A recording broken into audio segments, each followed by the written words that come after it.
Shalom Jemaat GKNS yang ada di rumah. Kita jumpa lagi di ibadah online pada minggu ketiga di bulan Maret ini.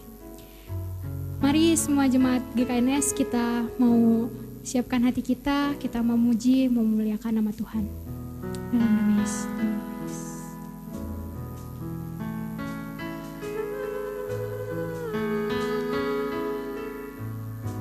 Yuk sama-sama kita mau memuji Dia dalam nama Yesus.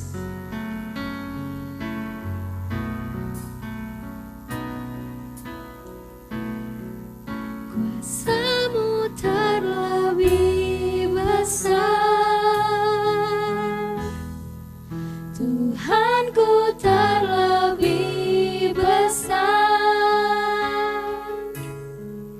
tak pernah terlambat janji-Mu ya Tuhan menolong hidupku. Kuasa-Mu terlebih besar, Tuhanku terlebih besar, tak pernah terlambat janji-Mu ya Tuhan, pulihkan hidupku.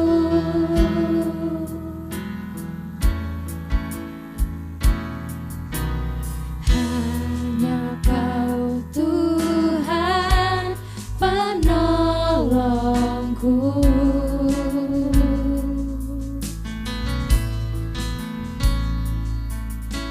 yang selalu setia bersamaku.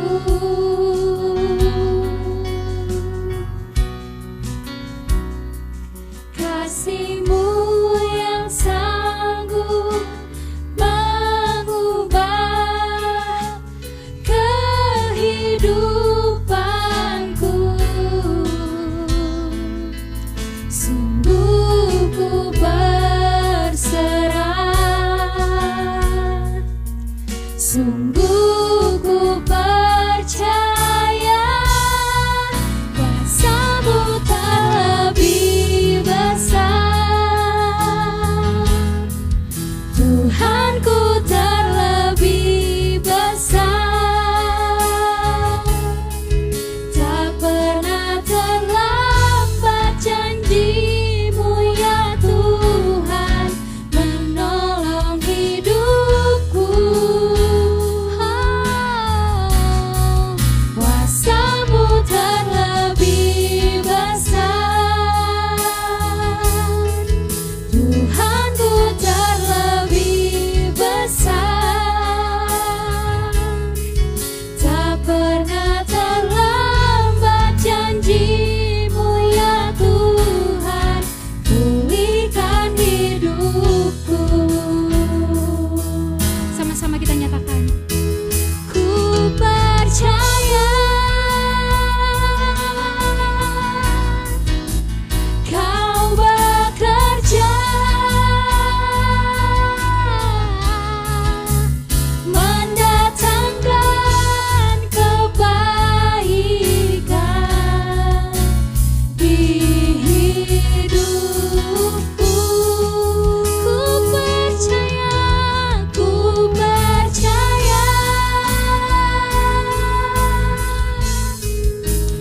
Kau bekerja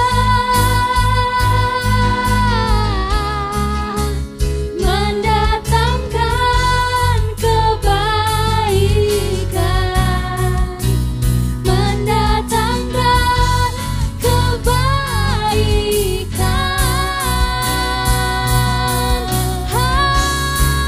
Kuasa-Mu terlebih besar, Tuhanku terlebih besar, tak pernah terlambat janji-Mu ya Tuhan menolong hidupku. Kuasa-Mu terlebih besar, Tuhanku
Benar Bapa, benar. Kuasa-Mu terlebih besar dari segalanya ya Tuhan. Janji-Mu tidak pernah terlambat untuk kami ya Tuhan. Terima kasih Tuhan, terima kasih untuk segalanya yang telah Engkau berikan untuk kami. Kalau sebentar kami akan lebih lagi untuk memuji, meninggikan Engkau ya Tuhan. Biarlah apapun yang telah kami berikan ini hanya untuk memuliakan nama-Mu saja ya Tuhan. Amin, amin. Dalam nama Yesus. Inilah doa kami ya Bapa, hanya dalam nama-Mu saja kami berdoa. Dalam nama Tuhan Yesus, haleluya, amin. Amin.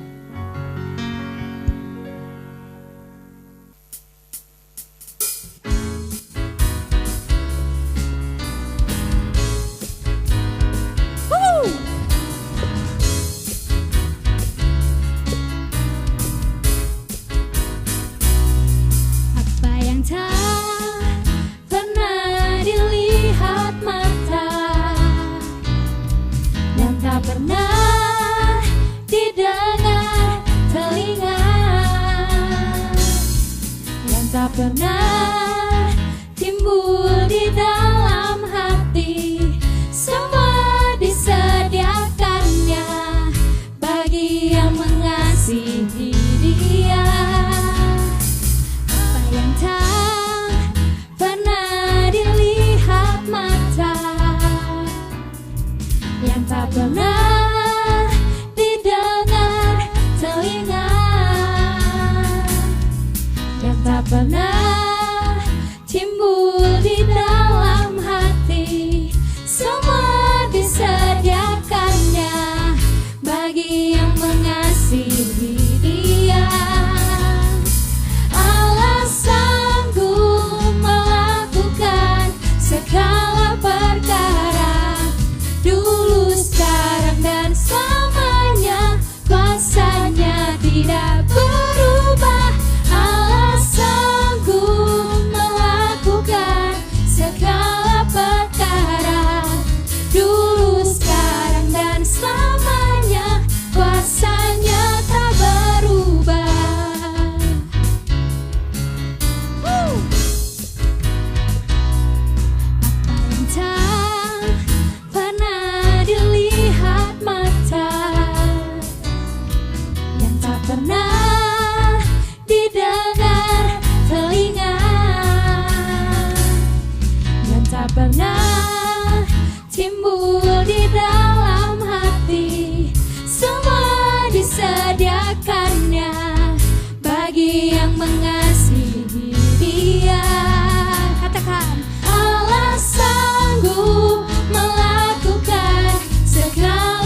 sekarang kita mau siapkan hati kita.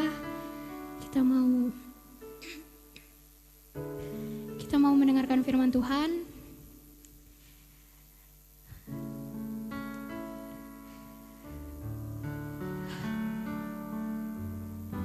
Sama-sama kita mau berdoa. Bapa, kami percaya Bapa, janji-Mu ajaib ya Tuhan.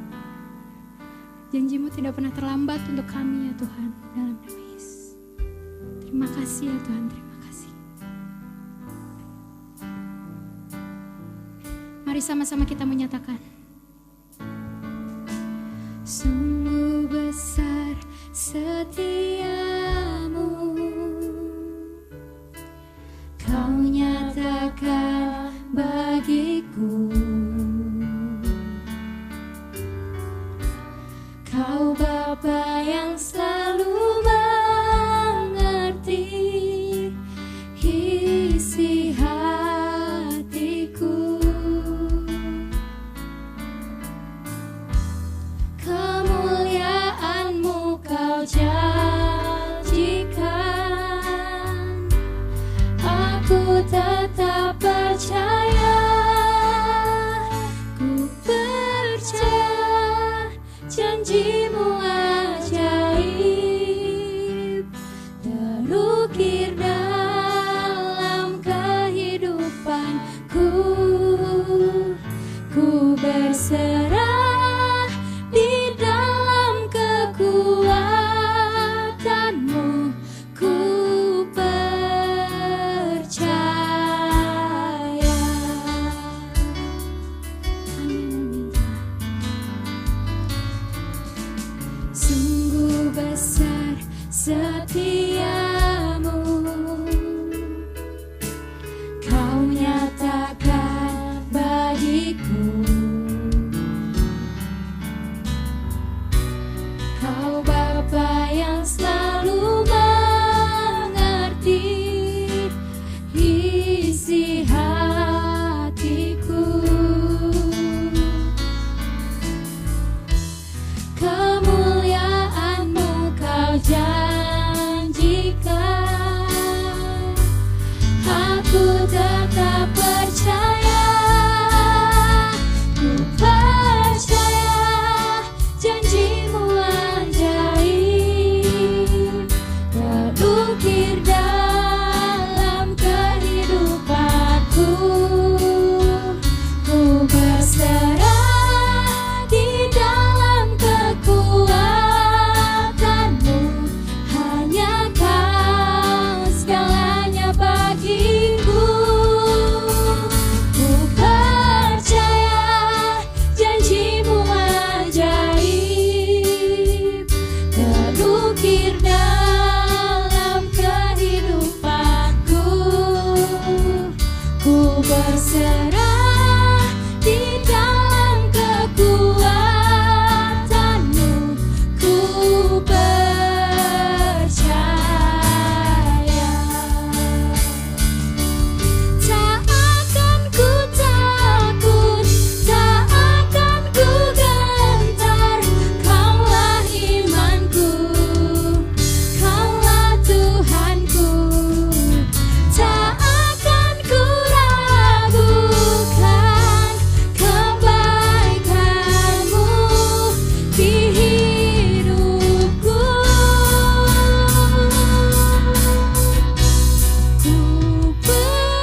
Kami persilahkan kepada hambanya untuk membawakan firman Tuhan.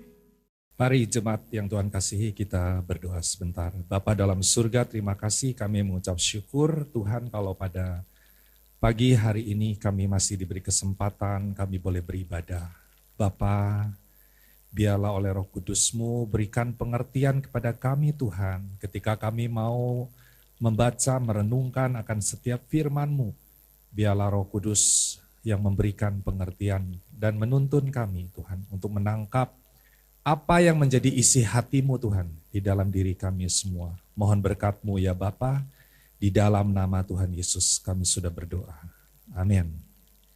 Shalom jemaat yang Tuhan kasihi, bersyukur pada pagi hari ini kita kembali boleh merenungkan akan firman Tuhan. Dimanapun jemaat berada, kita tetap percaya bahwa Tuhan hadir dan Tuhan berkenan untuk memberkati di dalam kehidupan kita semua. Amin. Ya, sebab itu tetap semangat, tetap setia, kita cari Tuhan, kita datang untuk beribadah kepada Tuhan. Pada pagi hari ini kita akan merenungkan firman Tuhan dengan sebuah tema berbicara tentang Manasye Syndrome. Ya. Apa yang dimaksud dari tema ini? Mungkin kita berpikir-pikir ini ada hal yang aneh, ya. Jadi Manasye ini salah satu raja di zamannya Israel, ya.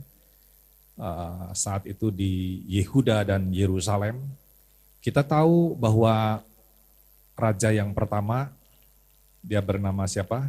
Saul, ya. Dan kemudian Daud menggantikannya, dan kemudian Salomo menggantikan Daud, ya. Dan terus berlanjut. Jadi dari sekian banyak raja-raja di zaman Israel itu, kita tahu ada seorang raja bernama Manasye. Ya. Ayat yang kita baca di dalam 2 Tawarik 33 ayat yang ke-10, di sana dikatakan Tuhan berfirman untuk mengingatkan kepada Manasye dan kepada umat Tuhan, kepada bangsa Israel. Tetapi mereka tidak mendengarkannya. Hal apa ketika kita melihat firman Tuhan itu? Ada satu hal yang sebenarnya kalau kita baca nanti di dalam 2 Tawarik 33 ini, kita baca mulai dari ayat yang pertama nanti sampai ayat yang ke-21. Kalau kita bicara tentang dengar kata sindrom. Sindrom itu adalah sesuatu hal yang berhubungan dengan, kalau di kedokteran itu bicara tentang sebuah diagnosa, ya, atau diagnosis satu keadaan gangguan di dalam diri seseorang. Bukan hanya satu, tapi ada beberapa gangguan, ada beberapa tanda-tanda di dalam diri seseorang. Akibatnya itulah disebut dengan sebuah sindrom. Jadi sindrom itu adalah satu hal yang muncul bersama-sama. Dan ketika itu muncul bersama-sama, dokter baru mendiagnosis. Ini ada misalnya Down syndrome. Down syndrome itu artinya ada satu gangguan di kromosom, disebutnya mungkin C22, ya. Tapi juga ada misalnya kromosom 10. Nanti gangguannya apa di dalam fisik, di dalam perkataannya, di dalam tindakannya, atau organ-organ tubuhnya. Ada satu hal yang terganggu sehingga menjadi abnormal. Nah, itu berbicara tentang fisik, satu keadaan tentang fisik yang terganggu, yang menyebabkan sebuah penampilannya terlihat ada satu hal yang kurang, yang tidak baik, yang buruk begitu, melalui sebuah penampakan. Ya. Tapi yang di sini kita sedang berbicara tentang Manasye. sindrom. Kalau kita lihat dan kita pelajari, Manasye ini adalah putranya dari Raja Hizkia. Raja Hizkia adalah seorang yang takut akan Tuhan. Raja Hizkia ini dia menyingkirkan semua mesbah-mesbah mesbah-mesbah korban untuk para dewa-dewa, penyembahan-penyembahan berhala. Hal-hal yang membuat Tuhan tidak suka, semua berhala-berhala itu disingkirkan. Ya, termasuk yang ada di dalam rumah Tuhan. Benda-benda berhala semua dikeluarkan, dibakar, dihancurkan. Dan semua bukit-bukit pengorbanan ya juga dihancurkan. Supaya semua berbalik dan kembali kepada Tuhan. Itulah yang dilakukan oleh Raja Hizkia. Itu adalah hal yang baik. Ya, itu adalah sebuah keteladanan. Itu adalah hal yang positif. Itu adalah hal yang Tuhan berkenan, itu hal yang Tuhan sukai. Tapi pelajaran apa pada saat ini? Kita berbicara tentang Manasye syndrome. Artinya ada sebuah gangguan-gangguan, sebuah fenomena, gejala-gejala dari seorang yang bernama Manasye. Dia adalah seorang raja, dia anaknya Hizkia, Raja Hizkia. Tindakan-tindakan dan perbuatan-perbuatan yang justru tidak sesuai apa yang dilakukan oleh ayahnya, yaitu Hizkia. Manasye melakukan hal-hal apa yang jahat. Di dalam ayat yang kedua, Manasye melakukan apa yang jahat di mata Tuhan. Ada sebuah tindakan dan perbuatan yang jahat di mata Tuhan. Bahkan perbuatan ini juga tidak sesuai dengan apa yang dilakukan oleh ayahnya, Hizkia. Jadi pesan pertama yang penting kita mau dengarkan pada saat ini, ya jemaat juga nanti bisa sekalian buka Alkitab, ya di 2 Tawarik pasal yang 33. Jadi di ayat yang kedua di sana dikatakan ya bahwa Manasye ini melakukan apa yang jahat di mata Tuhan. Sesuai dengan perbuatan keji bangsa-bangsa yang telah dihalau Tuhan. Perbuatan keji bangsa-bangsa yang telah dihalau Tuhan. Jadi sebenarnya salah satunya misalnya ketika bangsa Israel mau masuk ke tanah Kanaan, di sana itu sudah ada kebiasaan-kebiasaan penyembahan berhala. Bahkan salah satunya adalah berhala kepada patung-patung Asyera. Asyera ini adalah dewi, ya, dewi kesuburan. Jadi ini kebiasaan-kebiasaan di tanah Kanaan ini itu akhirnya terserap dan dilakukan oleh bangsa Israel. Bahkan yang lebih parahnya lagi, dilakukan oleh seorang raja yang bernama Manasye. Padahal bapaknya atau ayahnya justru menghancurkan semua berhala-berhala itu. Ya, bukit-bukit pengorbanan kepada penyembahan berhala semua dihancurkan oleh Raja Hizkia. Tapi Manasye tidak meneladani keteladanan ayahnya. Jadi penting pertama yang kita mau renungkan pada pagi hari ini, satu, keteladanan tidak selalu diikuti. Keteladanan ternyata tidak selalu diikuti.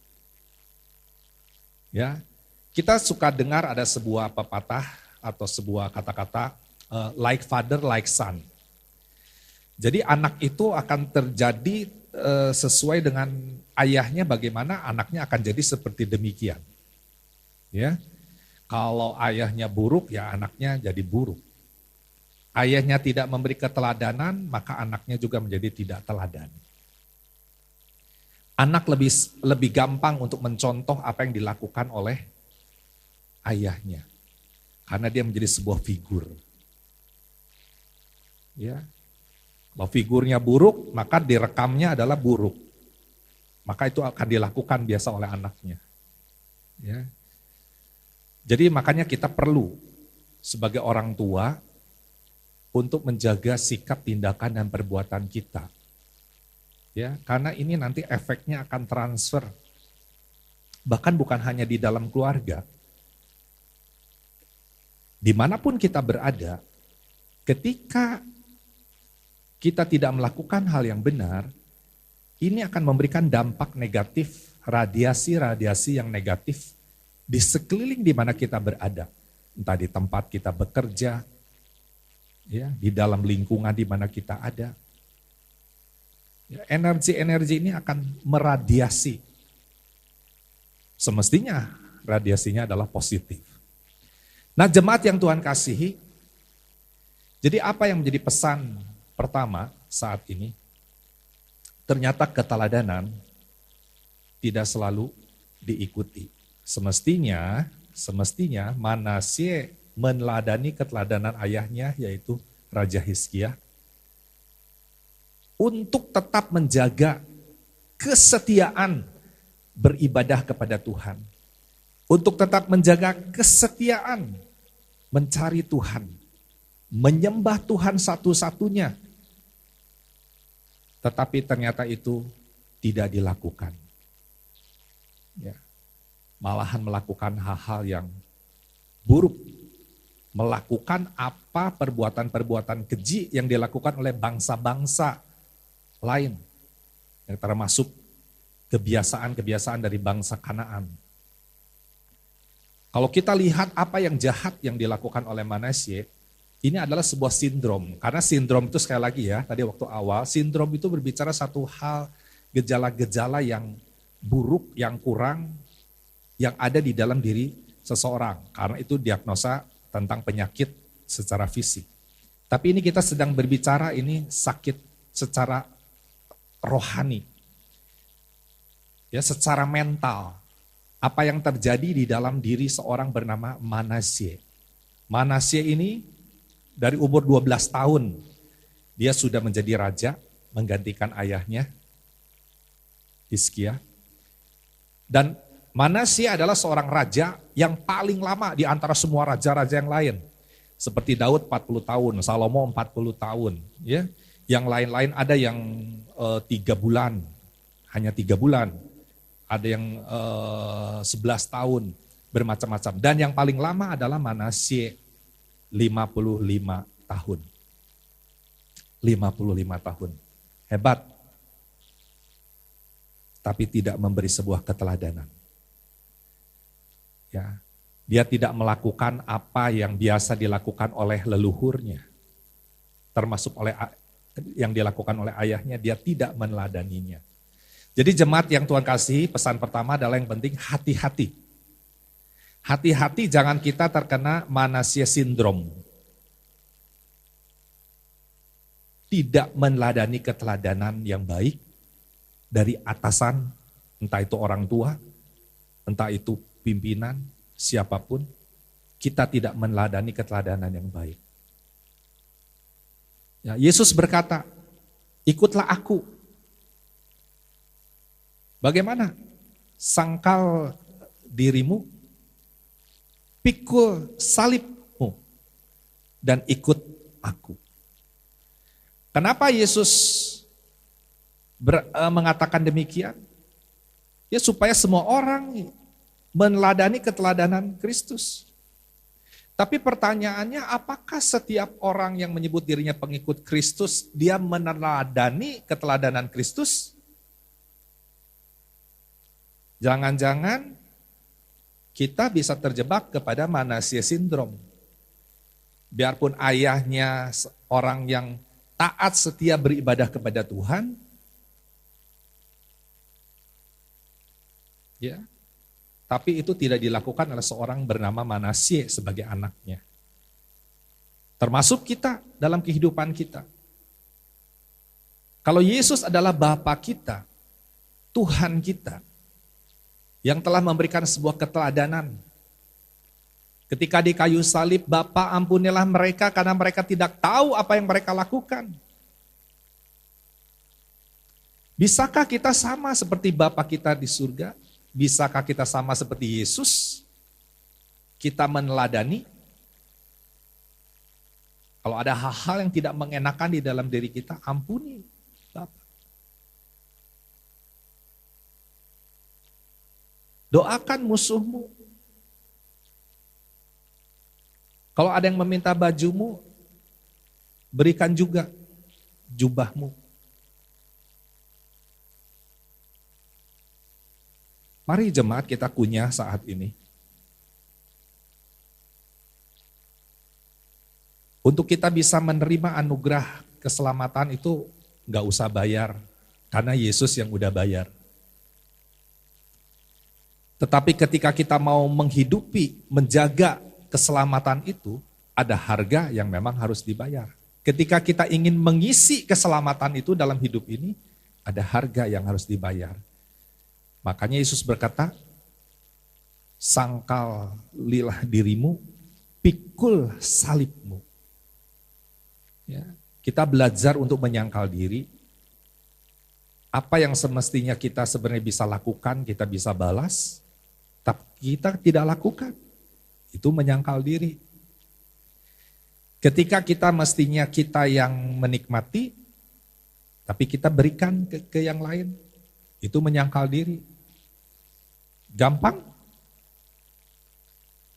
Mari jemaat yang Tuhan kasih, yuk sama-sama saya juga periksa diri, kita periksa diri semua.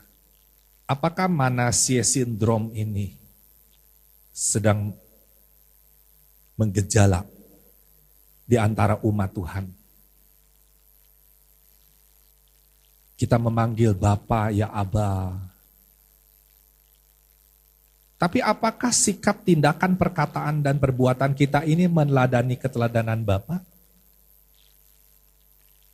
Perkataan Yesus selalu melepaskan berkat. Apakah perkataan kita selalu melepaskan berkat? Ataukah sebaliknya? Manasye sindrom. Artinya, yang pertama, tidak mengikuti atau tidak melakukan sebuah keteladanan yang semestinya dilakukan. Ya, dengan kata lain, keteladanan ternyata tidak selalu diikuti. Jangan sampai itu terjadi.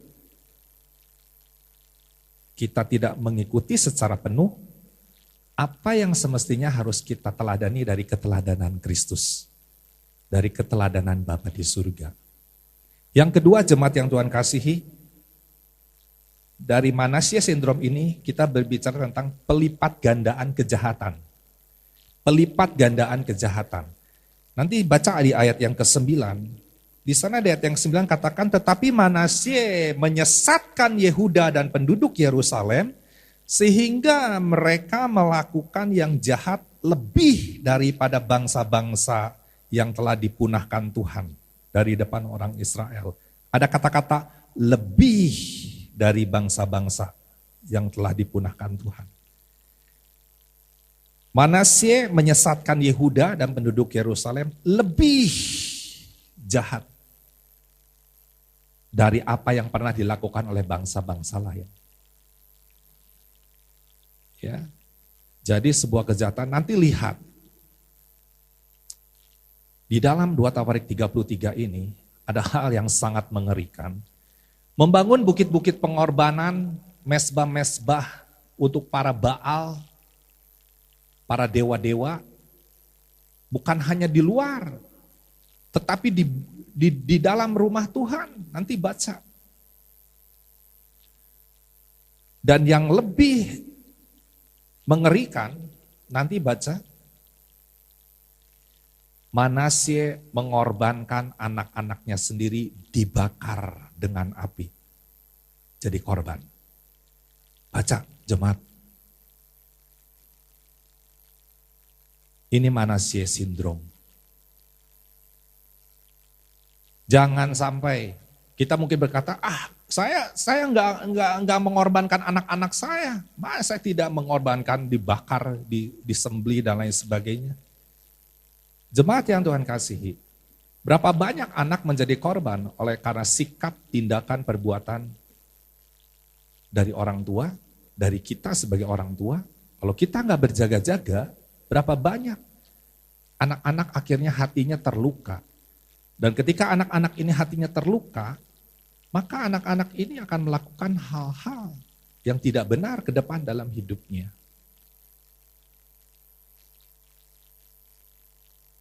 Dan berapa banyak itu terjadi di dalam kehidupan ini. Ya, kalau kita tanya-tanya kepada kelompok-kelompok anak-anak muda, mereka yang membuat sebuah kelompok-kelompok, ya, entah geng lah, entah apa, ya, atau kalau orang-orang yang masuk terjerat dalam sebuah kriminal begitu, ujung punya ujung ketika ditanya, mereka punya masa lalu yang pahit, kecewa, luka. Nah, kalau ini tidak disembuhkan, ini akan membuat sebuah tingkat kejahatan yang berlipat ganda. Kita pernah membahas di dalam firman Tuhan katakan, ketika Kain melakukan dosa membunuh Habel, masih ingat? Dan ketika Tuhan usir keluar, Kain berkata, Tuhan nanti kalau ada orang ketemu dengan aku akan dibunuh. Tuhan katakan tidak, aku akan beri tanda kepada engkau. Di dahinya diberi tanda, tidak boleh dibunuh, barang siapa yang membunuh kamu akan dibalaskan 7 kali lipat, kata Tuhan begitu. Baca nanti dalam firman Tuhan, keturunan dari Kain salah satunya adalah Lamek. Mau tahu apa yang Lamek lakukan? Ya, kejahatannya bukan sembunyi-sembunyi lagi. Kalau Kain sembunyi-sembunyi. Setelah ditegur Tuhan, baru sadar.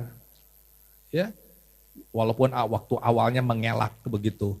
Emangnya saya ngurusin adik saya? Ketika Tuhan tanya, di mana adikmu? Emangnya saya ngurusin adik saya? Padahal Kain baru melakukan pembunuhan. Lamek, ya, keturunan dari Kain ini, dia mempunyai 2 istri, Ada dan Zila. Ya, Ada dan Zila. Dan dari Ada dan Zila ini akhirnya ketika mereka ada di rumah, Lamek pulang dia langsung ngomong, aku tadi baru ya membunuh orang muda. Karena dia memukul aku bunuh kepada orang muda ini. Ya. Dengan terang-terangan. Kejahatan berlipat ganda. Manasye syndrome. Apakah ini sedang menggejala? Ya. Ada satu hal yang bergejolak di dalam diri kita. Ingin kita untuk membalas. Padahal Tuhan katakan doakanlah musuhmu. Gak mudah jemaat yang Tuhan kasih, gak mudah ya. Kita ini lagi sedang membahas kalau realnya lagi ngalami dalam kehidupan. Tapi firman ya firman. Jangan sampai kita terkena Manasye syndrome. Jadi jemaat yang Tuhan kasihi, Lamek sampai berkata, ya kalau kepada Kain ada yang melakukan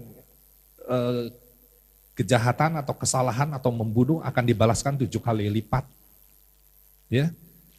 Tetapi kalau kepada aku akan dibalaskan 70 kali 7 kali lipat. Ditambahin lagi. Ya, sama Lamek. Ingat. Jadi pesan yang kedua di sini Manasye syndrome, hati-hati ya. Kalau kita tidak membereskan diri kita, maka Manasye syndrome ini akan menggejala di dalam diri kita dan mengakibatkan terjadi sebuah pelipat gandaan kejahatan. Ya. Kalau kita tidak meluaskan kasih Allah di dalam diri kita, maka manifestasinya yang keluar di dalam diri kita ada hal-hal yang jahat, hal-hal yang buruk. Mari jemaat kita periksa diri pada saat ini. Ya, Bahkan di firman Tuhan di dalam Matius, Yesus berkhotbah tentang khotbah akhir zaman, Matius pasal 24. Bahwa menjelang akhir zaman ini kasih kebanyakan orang akan menjadi dingin, menjadi tawar. Ya, coba yuk kita periksa diri, kita makin tawar enggak?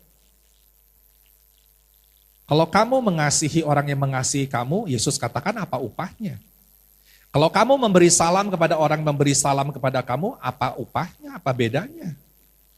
Kamu nggak akan dapat upahnya. Tapi ketika engkau memberi salam kepada orang yang tidak memberi salam kepadamu, maka Bapa di surga yang akan memberkatimu. Kalau kita mengasihi orang yang tidak mengasihi kita, Bapa di surga yang akan memberkati kehidupan kita. Matius pasal 5, nanti baca. Jemaat yang Tuhan kasih tidak mudah. Hanya dua pilihan. Kita mau terjebak dengan Manasye syndrome, atau kita justru tidak dan kita menghindarinya. Yang terakhir, apa yang Tuhan pesankan?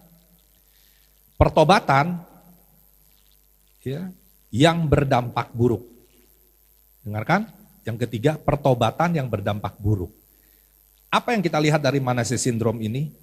Kita lihat di ayat yang ke-17, di sana dikatakan, walaupun demikian, rakyat masih mempersembahkan korban di bukit-bukit pengorbanan, tetapi hanya kepada Tuhan dan Allah mereka.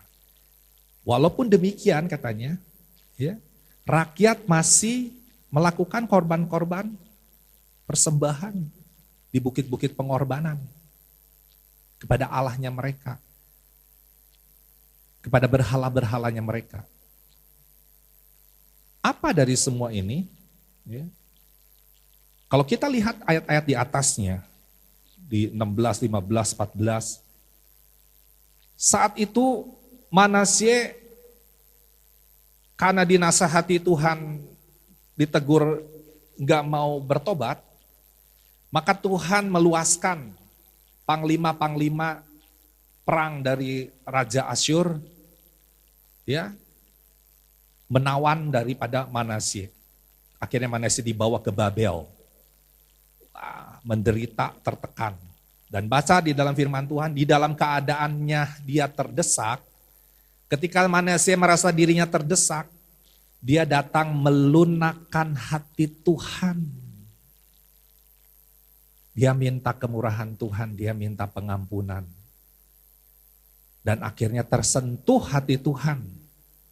Tersentuh hati Tuhan. Dan akhirnya Tuhan pulihkan.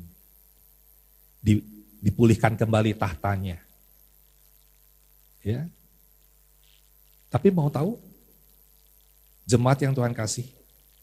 Akibat daripada perbuatannya Manasye ini, sekalipun Manasye sudah bertobat, sekalipun dia udah bertobat,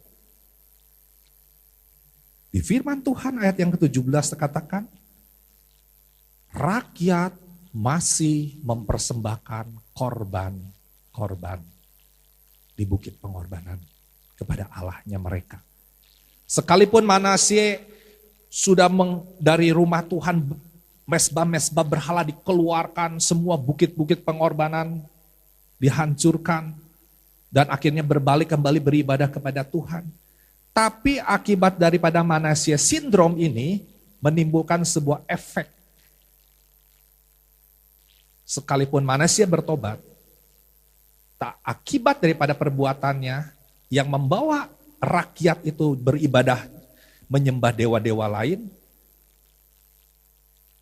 rakyatnya tidak berubah, tetap melakukan perbuatan-perbuatan yang jahat, yang tidak menyukakan hati Tuhan, yaitu melakukan semua korban-korban persembahan di bukit pengorbanan kepada Allah-Allahnya mereka. Jemaat yang Tuhan kasihi, jangan sampai perbuatan kita, sikap kita, ya, membuat orang lain itu tersesat. Sekalipun kita akhirnya udah bertobat, tapi orang lain gara-gara kita nih jatuh terus. Satu saat Ada seorang yang menyampaikan kepada seorang bijak, Tuan, aku ini gimana supaya aku tidak melukai orang dengan kata-kataku, ya, ketika aku ada sebuah masalah. Akhirnya yang bijak itu berkata, baik, kita akan hitung mulai dari hari ini. Setiap kali kamu marah, kamu tancapkan paku ke kayu itu. Tapi ketika kamu tidak marah, kamu bisa menahan dirimu, maka paku-paku yang udah tertancap itu kamu cabut. Dan akhirnya dia lakukan hari 1, 2 ya. Adat ketika dia marah, dia pakukan. Marah, dia pakukan. Tapi ketika dia tidak marah, dia cabut lagi. Dan itu berlangsung, akhirnya pada hari yang terakhir, dia katakan, Tuan, aku sudah berhasil, semua paku-paku di kayu itu telah tercabut. Aku telah belajar untuk tidak marah, aku belajar untuk mengendalikan diri. Kata tuannya itu berkata, kamu lihat, orang bijak itu berkata, kamu lihat coba di kayu itu. Apa yang kamu lihat? Ada lubang-lubang bekas paku. Ya, kamu sudah berhasil mencabut. Kamu sudah berhasil mengendalikan dirimu. Tapi akibat daripada apa yang kamu lakukan, berbekas terus. Banyak lubang-lubang. Apa jemaat yang Tuhan kasihi? Dari semua ini, Manasye dia bertobat. Tapi efeknya membuat rakyat tidak bisa melepaskan diri dari penyembahan berhala dengan melakukan persembahan di bukit-bukit pengorbanan. Biarlah pada pagi hari ini kita buka hati. Kita tangkap apa yang menjadi maksud dan isi hatinya Tuhan. Jangan sampai kita menjadi pelaku Manasye syndrome. Kita berdoa minta kekuatan kasih karunia Tuhan. Ya, mulai dari lingkup yang kecil di dalam keluarga kita. Jangan menimbulkan Manasye syndrome. Ya. Di lingkungan di mana kita ada bekerja, kita berusaha, bahkan dimanapun kita berada. Jangan lepaskan Manasye syndrome, yaitu perbuatan-perbuatan yang Tuhan tidak berkenan. Ya, tapi kita boleh lakukan sebaliknya, apa yang berkenan di mata Tuhan. Yang paling penting pesan dari saat ini, yang pertama adalah tentang hubungan dengan Tuhan. Mari jemaat yang Tuhan kasih, di tengah kondisi apapun, masihkah hati kita menggebu-gebu? Kita mencari Tuhan, beribadah kepada Tuhan dan nyembah kepada Tuhan? Ya. Ataukah sebaliknya, Manasye syndrome sedang menggejala di dalam diri kita? Mari kita berdoa. Bapa dalam surga, terima kasih kami mengucap syukur Tuhan buat firman yang boleh kami baca, kami renungkan. Biarlah Tuhan pada pagi hari ini, ketika Tuhan Kau berfirman kepada kami tentang seorang raja Tuhan, Manasye, dengan hal-hal Tuhan, perbuatan-perbuatan yang banyak menyakitkan hati Tuhan. Biarlah Bapa kami berdoa, tolonglah kepada kami, selidikilah hati kami Tuhan. Kalau ada hal-hal Tuhan kami tanpa disadari, sedang terbawa arus Manasye syndrome Tuhan. Satu sikap, tindakan, perbuatan yang mulai Tuhan melupakan Engkau, menjauh dari Engkau, bahkan tidak bersungguh-sungguh mencari Engkau. Biarlah pada pagi hari ini Tuhan pulihkan kembali kami. Kalau ada Tuhan Manasye syndrome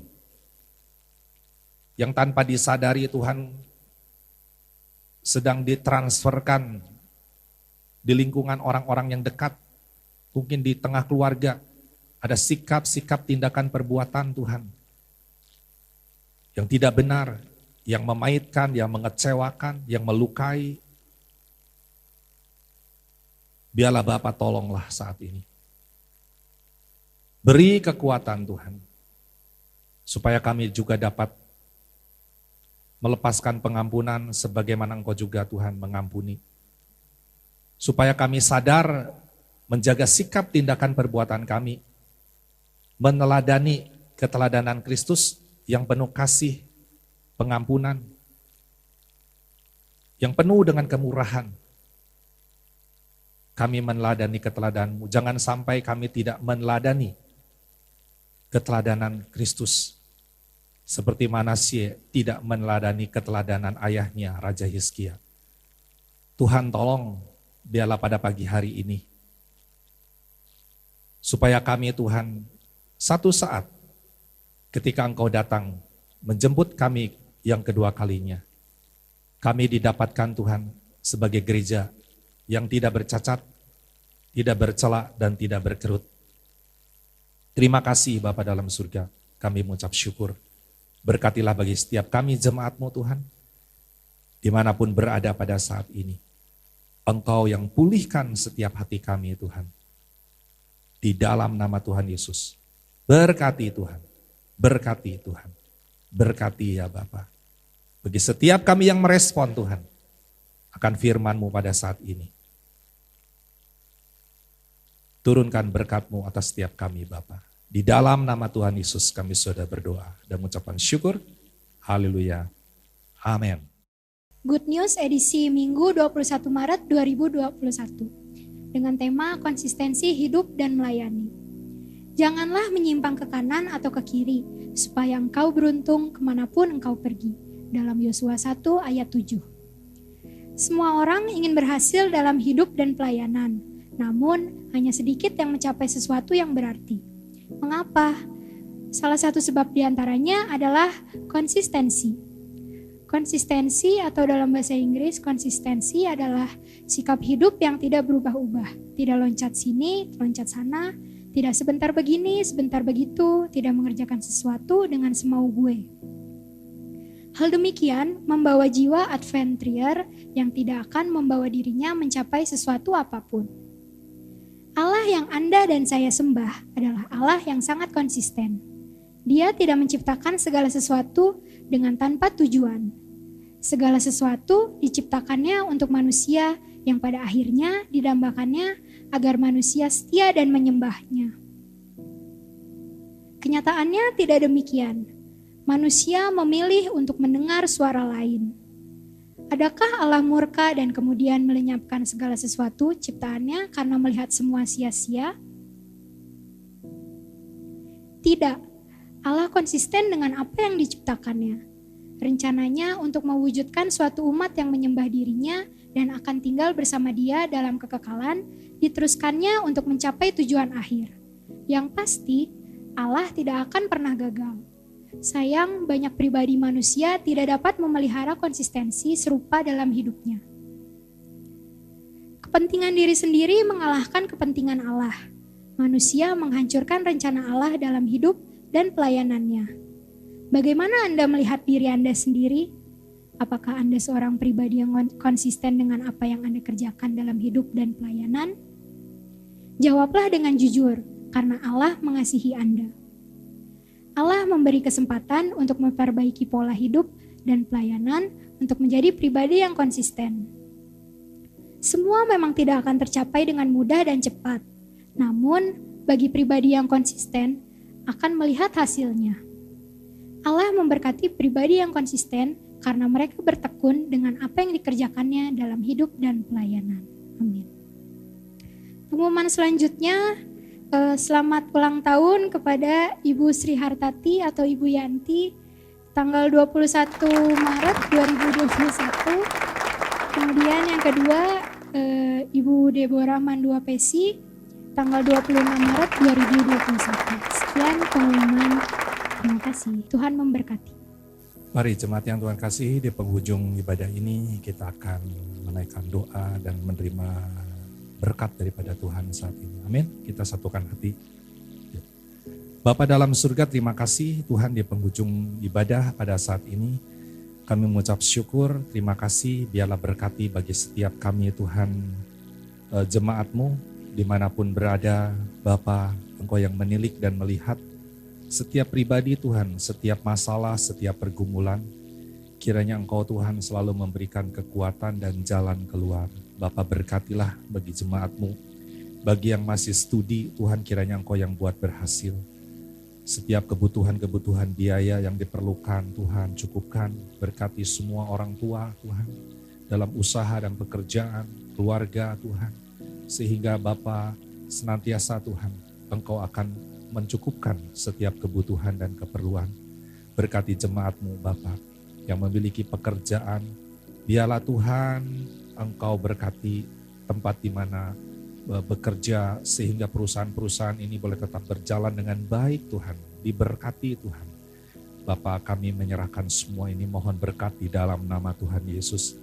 Yang punya usaha juga Tuhan berkati, senantiasa Tuhan berikan jalan keluar, berikan Tuhan setiap customer, langganan-langganan siapapun Tuhan, sehingga boleh semua berjalan dengan baik Tuhan di dalam usaha-usaha yang Tuhan jemaat sedang lakukan.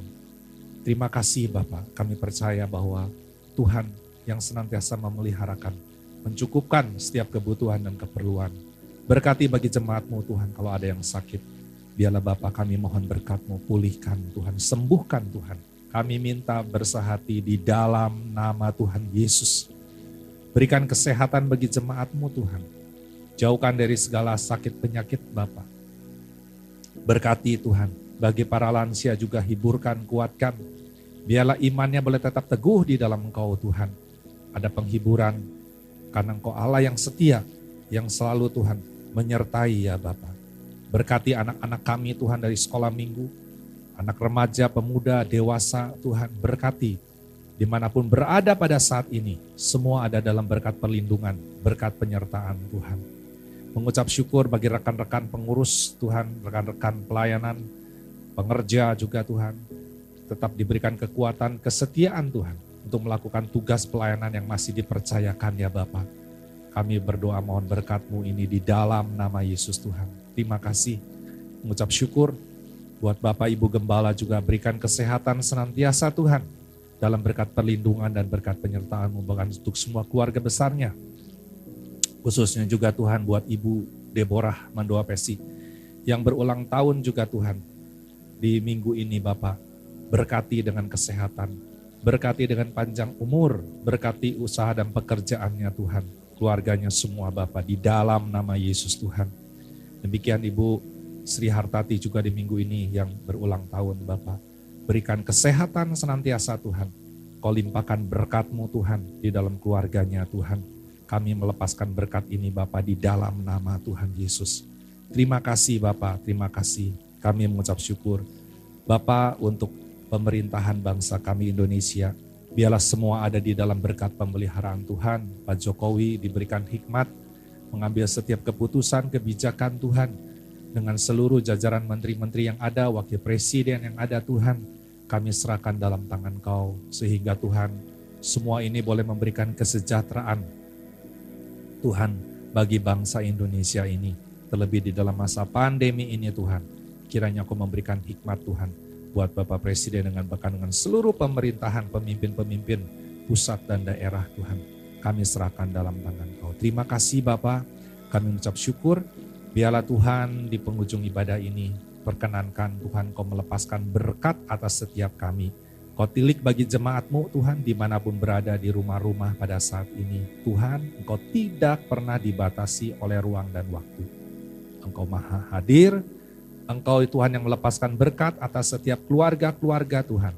Dari rumah ke rumah Tuhan. Biarlah pada saat ini kami berdiri di hadapan-Mu. Kami mengangkat tangan Tuhan untuk kami selalu sadar Tuhan. Kami berserah Tuhan. Ketika kami mengangkat tangan, kami berserah Tuhan. Maka Engkau yang mengulurkan tangan-Mu. Lepaskan berkat satu lepas satu bagi setiap keluarga Tuhan. di dalam nama Tuhan Yesus. Dan perkenankan ya Bapa, hamba-Mu melepaskan berkat pada saat ini. Tuhan memberkati dan melindungi engkau. Tuhan menyinari engkau dengan wajah-Nya, memberi kau kasih karunia. Dan Tuhan berkenan menghadapkan wajah-Nya kepadamu, memberi damai sejahtera. Terimalah di dalam nama Tuhan Yesus. Semua yang percaya kita sambil katakan, amin. Then sings my soul, my Savior God to thee.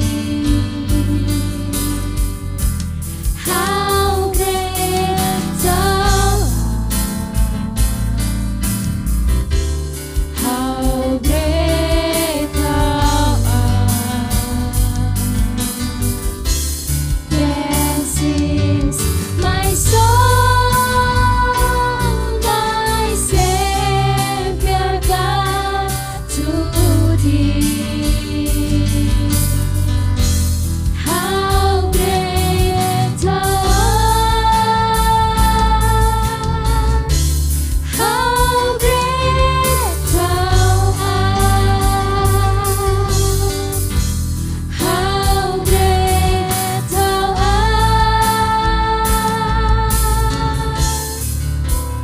how great thou art.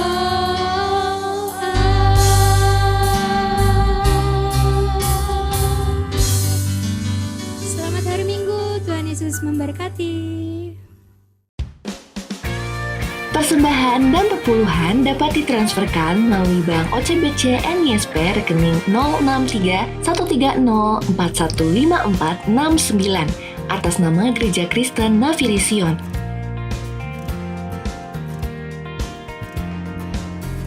Bagi jemaat yang memiliki beban doa, dapat mengirimkan pesan WhatsApp ke nomor berikut ini.